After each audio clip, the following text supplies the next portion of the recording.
What's up guys, and welcome back for another EVE Online video. In this one I am going to be explaining the mining crystals, the different types, and really what the differences are and what you should be aware of when you're using modulated strip miners or Tech 2 strip miners. Now, there's a lot of different aspects that kind of go into the operation of these, and what we're first going to go over is we're going to look at the modulated strip miner 2 and all of its base attributes.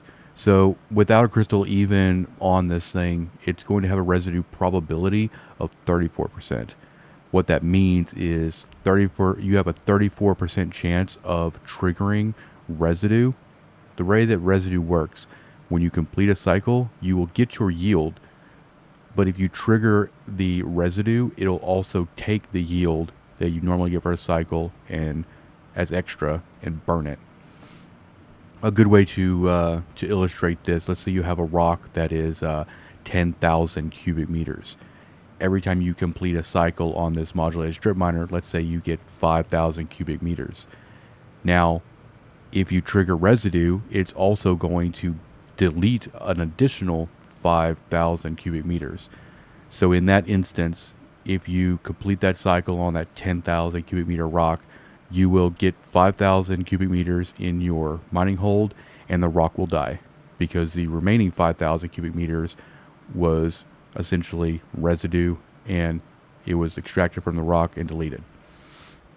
This residue volume multiplier essentially means that is the amount of the cubic meters that is going to be wasted. And that is just means 1x means that it's essentially just the amount that you have on a normal cycle. And obviously, based on your skills and everything, optimal range, you can see an activation, cycle time, and then mining amount. So in this case, without a crystal, every cycle we would get 1,500 cubic meters. If we hit residue, an additional 1,500 cubic meters would be deleted. Now, let's go to kind of go over we're going to use simple mining crystals to illustrate this, and I've only actually compared and shown attributes that are different among all of them. So this asteroid specialization modifier is essentially the yield modifier. So type B, let's kind of bring this over a little bit. Type B2s have a 1.8x specialization modifier, and so do type A2s. So these will essentially get the same yield per cycle in cubic meters. And then B1 and A1 share the same amount as well. And then the lowest yield per cycle would be your type Cs. And I will explain the major differences between A, B, and C as we kind of get further into the weeds here. Now, the next attribute is volatility. What this means is this is a percentage of chance that the crystal will degrade at the end of a cycle. So by going off this number, type C2s are going to essentially get damaged a lot quicker, 30% chance of degrading on a cycle, and then type B2s 19.6, and then type A2s have 12%, and then C1, B1, A1, they all share 10%. What that means is type 1s will degrade slower, but then your type 2s are going to be a lot better. They're going to scale a lot better, but they're also going to essentially die a lot quicker. Residue volume bonus, what this essentially means is, and it's something that only type Cs get, so the purpose between type C crystals is literally to not essentially have very little, next to no yield, but essentially just delete rocks. This can be used for like subterfuge or whatever. If you just want to like get rid of a rock when you don't actually want the ore, you use type Cs. Now let's go over here to the residue probability bonus. This is going back to what we talked about before, your chance of actually triggering residue. Type C2s, they're going to trigger residue 59% on top of the 34. So if we actually go down here, let's move this back down here into place. Now, let's go look at this, 34%. We're essentially going to take this 34% base on the modulated strip miner, and we're essentially going to add the residue probability bonus on top of it. So with that being said, this one is 59%. Let's go ahead and just throw this crystal on and we're going to update this. So now you can see that this modulated strip miner now has a 93% chance of triggering residue. Its residue volume multiplier is going to be 29x our yield. So it's pretty bad. You'd essentially use C's to delete and not mine. Now let's go down. I'm not going to go, well, I guess we'll go ahead and just throw B1s on here. Our C1s on here as well, 74% on those. And then if we kind of keep going down, this is B2s. B2s are going to have a 64% chance, but their cycle time is a lot lower. And then if we kind of go down, let's go ahead and throw A2s up here, and then we'll refresh this window, 37.6. So now we've seen all of that. It takes us to essentially our last little bit here. Asteroid specialization duration modifier. Essentially what this means is how fast it cycles. Type Bs are going to be faster cycling. They're going to have a quicker cycle time, which is why they're at a 0.8x, whereas all the other crystals are just 1x, which means that all these other crystals are going to basically have the same duration or cycle time, whereas Bs are, that's kind of their specialty, is they're going to have lower cycle times. So what we'll do is we'll actually take B2s, and then we'll take A2s. We'll kind of compare these side by side here. So as you can see here, this is the type A2, and what this character has is 2744 cubic meters per 130.1 seconds, and that's roughly 21.1 cubic meters a second.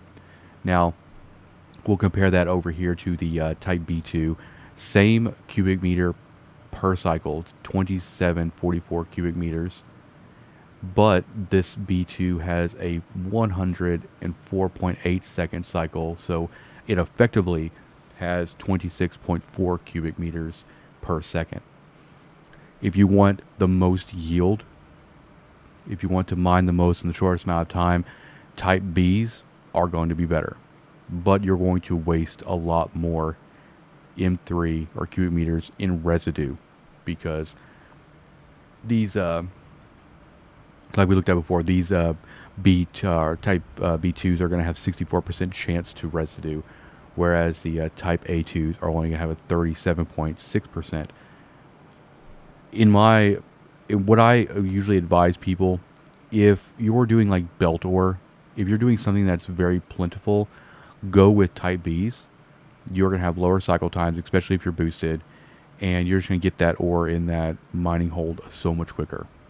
Now, if you are mining something that it has a finite amount, so that'd be like the new rare ores, or maybe you're working a corporation moon for manufacturing, so you need that moon goo, or you need that mercoxis. You definitely want to try to run, if you're going to run crystals, you definitely want to run type A2s. With that being said, type Cs, you don't want to run these if you actually are mining.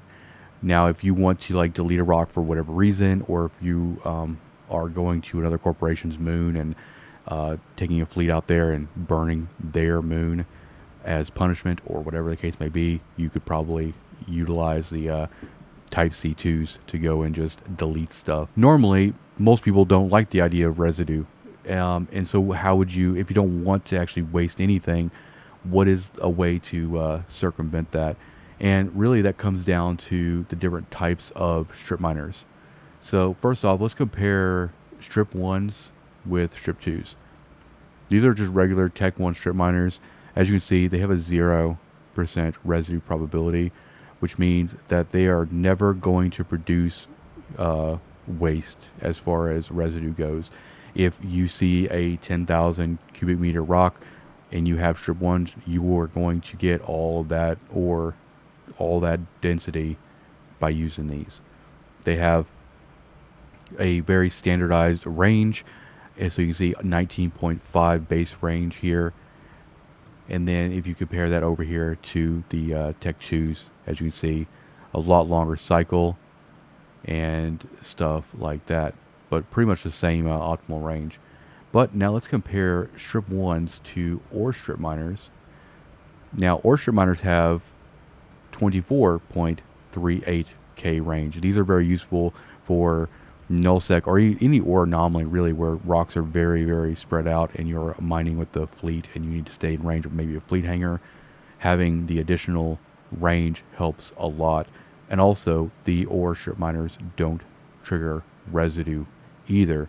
The other benefit of the ore strip miners is the fact that they require less CPU, so it's a little bit easier on your fit.